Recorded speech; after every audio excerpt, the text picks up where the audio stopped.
Good morning. So I am doing the 35, 36, 34 to 36 week update. Um, if you are watching this, you probably are expecting twins too. And it is quite exciting. Week 34 wasn't bad. 35, it like hit like a Mack truck. I was like, holy moly, I'm suddenly feeling very, very tired. Hence I'm sitting. So pardon the terrible lighting. I'm way too lazy to get up and adjust right now. I am also a few days late because, well, a lot happened and it was a busy week. So at 35 weeks, I went in for my checkup. Everything was fine. She checked me because she was like, let's just see if you'd be favorable for induction. I was like, not really dilated, but she was like, you know, it's soft, so I think you'd be fine if we actually had to do an induction. My blood pressure was still good. I was still taking all of the like baby aspirins and folate and all that stuff still. So everything was looking fine. A couple days later, I started having a whole bunch of contractions at about 35 and a half weeks. And I had been getting contractions off and on anyway, so I didn't really think much of it. But then that night, I was also having some like fluidy gushiness. And I was like, well, is it my water? Is it just normal? I don't even know. So I wound up the next morning going in just to have them check and make sure it wasn't amniotic fluid, which it was not, but I had dilated from nothing to a 3. So they decided to keep me and give me steroid shots just in case the babies came early. So I got stuck in the hospital for 24 hours. I quit dilating though, so they let me go home eventually.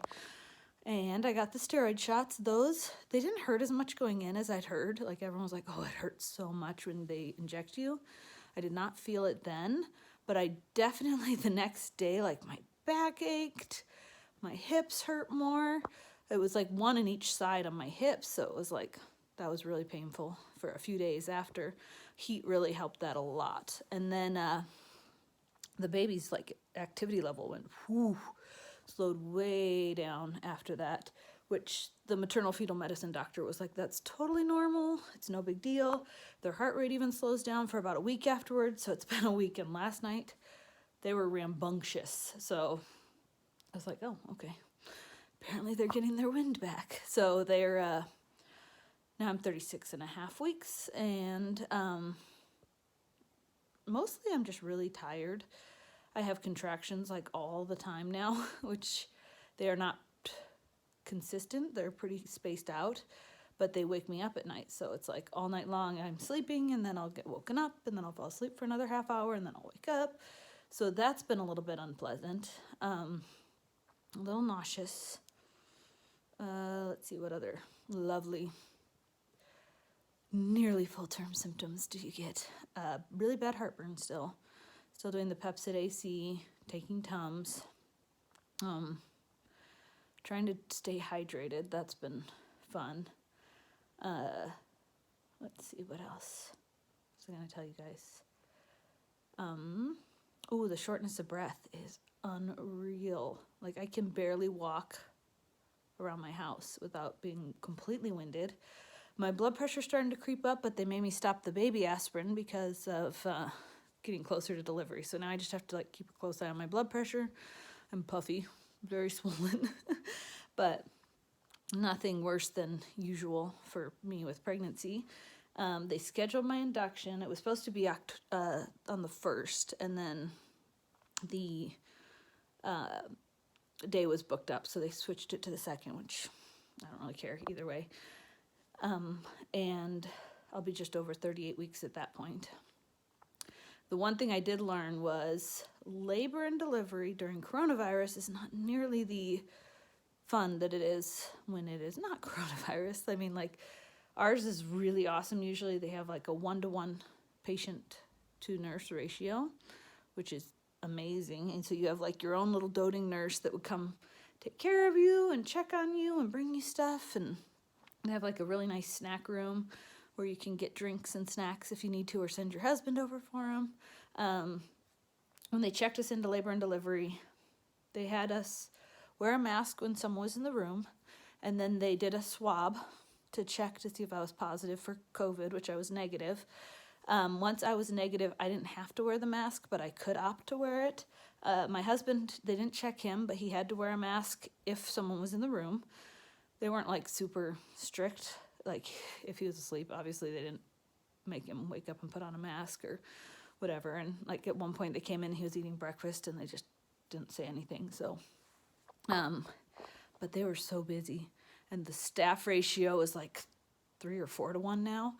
And so it was like at midnight, I just asked for a couple Tylenol and some Tums because I was just feeling crummy and I was stuck there. So I was like, well, then I'll probably be able to sleep.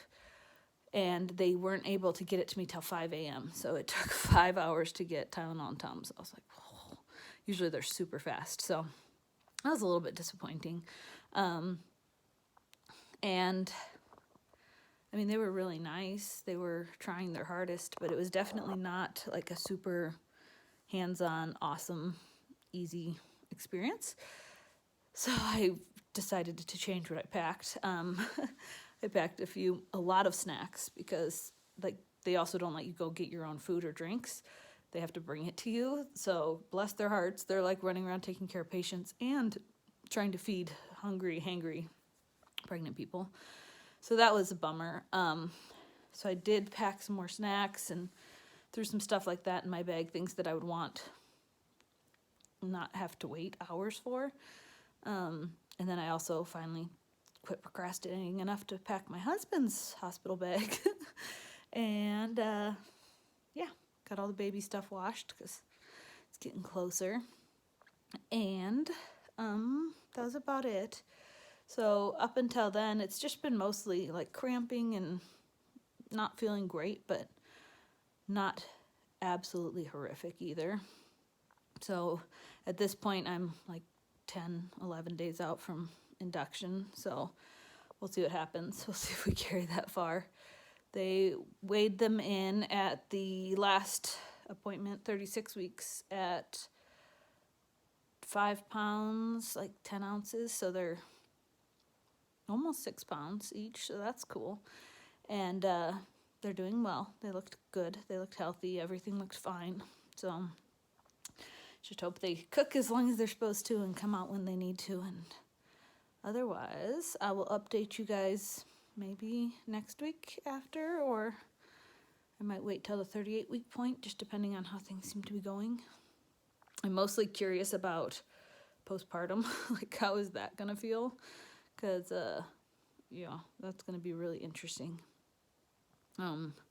I really dislike the postpartum contractions to get the uterus back into shape. And I asked my doctor, what is that going to be like with the twins? And she said, it won't be twice as painful, but maybe close to. And I was like, ugh. So I will definitely let you guys know how that goes, because that was something I was really curious about. All right. Hope you guys are all having a healthy, beautiful pregnancy. Talk to you later.